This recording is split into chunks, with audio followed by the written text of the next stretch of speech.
Until today, Bharat Khanna worked here at the Heatherbrae 7-Eleven convenience store just north of Newcastle on the New South Wales mid-north coast. But not anymore. I would call myself a modern century slave, where all my rights are gone. He came here from India to study a Masters in International Business at Macquarie University and got a job at 7-Eleven to make ends meet. But in a similar claim to many others around the country, he says he was expected to work on $13 an hour for far more than the 20 hours his visa permitted. I was asked to work more than 40 hours, sometimes 50 hours, 55 hours, and we had to work because we had no, if we say no, the next day we are out of it. We will not find any other job. Bharat's returning to India briefly to marry next week. When he told his boss on his return he only wanted to work 20 hours, he says he was told that's impossible. And he told me that I don't have any more work for you, I don't require your service. It's a claim his employer today denied. When you've gone down to your local 7-Eleven store where you walk in, you buy your milk and bread, you expect that the people who are serving you are actually going to get a fair day's pay. This is a complete abuse of people in vulnerable situations, students on visas with a whole host of limitations, tricked into going beyond that, and then actually being told that, by the way, you're going to have to accept substandard wages, illegal wages. This week, Four Corners chronicled many other cases of excessive work hours and underpayment within the 7-Eleven network. So to all intents and purposes, this looks right. Yes, that's how it works. It's exactly the half number of hours, but they double the pay. So that'll be. It was revealed how franchisees filled in fake timesheets to show their employees worked half or less the hours that they actually worked. If I compare that date, so that immigration wouldn't know about the hours that you work. So that's when I started thinking, okay, this is actually a scam.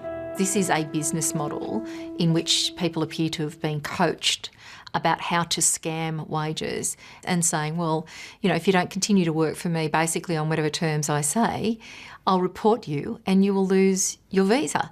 Now, this is an untenable situation. This is exploitation in every suburb across the country. 7-Eleven's not the only iconic brand accused of worker underpayment and exploitation. Earlier this year, 730 exposed widespread claims that Australia Post contractors were underpaying post and parcel delivery drivers, in one case as little as $10 an hour.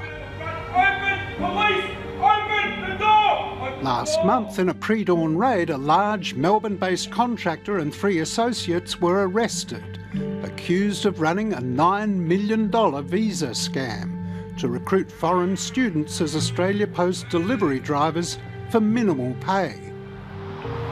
Now 730 has learnt that workers are being underpaid at one of South Australia's fastest growing franchises, On The Run, with more than 120 stores. Former employee Glenn Whale was 17 when he began as a trainee at a store like this. A traineeship was 6 months, underpaid on $12.25 an hour. Weekend rates apply another $1.10, I think. What kind of shifts were you doing? Weekend night shifts, 10 p.m. to 6:30 a.m.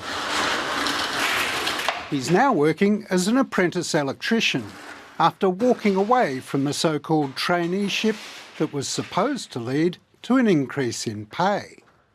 I was on a traineeship to nowhere. They told us we'd be getting paid $18, $19 an hour after this traineeship. 10 months later, Glenn Whale was still on a trainee's wage with no end in sight. He left shortly after. I was living off of $180 a week and Centrelink every fortnight. It was tight. On The Run's owner, the Peregrine Corporation, told 730 its traineeships are overseen by an independent body accountable to the South Australian and federal governments, and any issues are rectified immediately. The Fair Work Ombudsman told 7:30 it's now assessing cases involving on-the-run stores. The Ombudsman has also previously raided individual 7-Eleven stores, but according to Senator Deb O'Neill, to little avail. The fact that they have done this on 3 previous occasions and the practice continues is a signal that there's something wrong. For the exploited students to come forward, says the union, the federal government must declare an amnesty. My urgent message to Peter Dutton and the Abbott government is to step into this space, provide the amnesty for these student visa workers, make sure that they can put their hand up and come forward, feeling confident that they're not going to be put on a plane.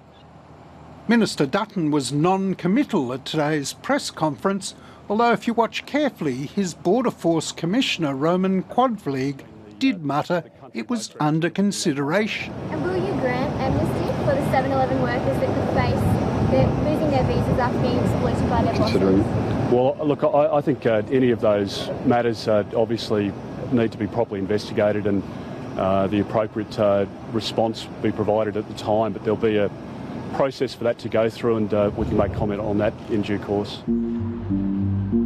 7-Eleven's head office was unavailable for comment today for 7:30. It's denied complicity in the underpayments and says it'll soon appoint an independent panel to review staff underpayments. For Senator O'Neill, though, it comes too little, too late. Australians believe in fairness. The story has been told about a large group of people, guests in our country, who are being exploited. The flow-on effects are bad for those people, they're bad for the communities, they're bad for small businesses, they're bad for jobs, they're bad for workers of all kinds. We need to make sure that something happens about this now.